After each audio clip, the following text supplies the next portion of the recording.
অনুব্রতর ছেলার বাড়ি থেকে উদ্ধার হয়েছে কোটি কোটি টাকা ও কয়েক ভরি সোনার গয়না। এই প্রসঙ্গে রাজ্যের মন্ত্রী দিলীপ ঘোষ বলেন, অনুব্রতর বিরুদ্ধে 500 কোটি টাকা অভিযোগ রয়েছে। 500 কোটি না হলেও কমপক্ষে 100 কোটি টাকার তো দুর্নীতি করেছে। তাহলে তার ছেলার বাড়ি থেকে এই টাকা উদ্ধার হলে অবাক হবার কিছু নেই। কৃষ্ণমন্ডলের চেলা তো এরকমই হবে না। 550 কোটি টাকার যদি ওনার বিরুদ্ধে কমপ্লেন থাকে, তাই 100-200 কোটি টাকা তো চেলা হবেই। কিভাবে লুট হচ্ছে, কেন বীরভূম গরিব, কেন মুর্শিদাবাদ গরিব, সারা দেশের দৃষ্টিতে আজকে এগুলো গরিব জেলা। কেন গরিব বোঝা যাচ্ছে, ওখানকার সম্পদকে লুট করছে কিছু লোক, সাধারণ জনতা গরিব আছে। শুরু হয়ে গেছে খোঁজ খবর বিচার, সময় আরও কিছু বেরোবে এবং তার যোগ্য শাস্তিও সবাই পাবে।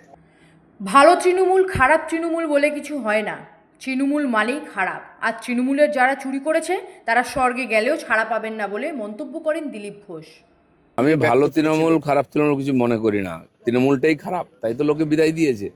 আর যেখানেই যাক, স্বর্গে গেলেও কেউ পার পাবে না যদি অন্যায় করে থাকে।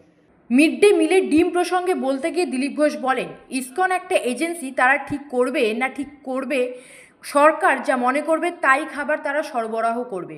শুনুন, ইসকন ঠিক করবে না কি খাওয়ানো হবে, তারা একটা এজেন্সি। আগেও তো ছিল, সেই ডিমটা তো নেতারা খেয়ে নিত, তখন কিছু বলেননি কেন?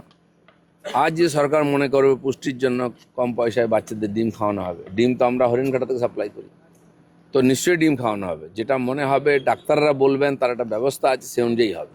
কোনো এজেন্সি ঠিক করবে না কি খাওয়াবে। ব্যুরো রিপোর্ট, দিনকাল নিউজ, কলকাতা।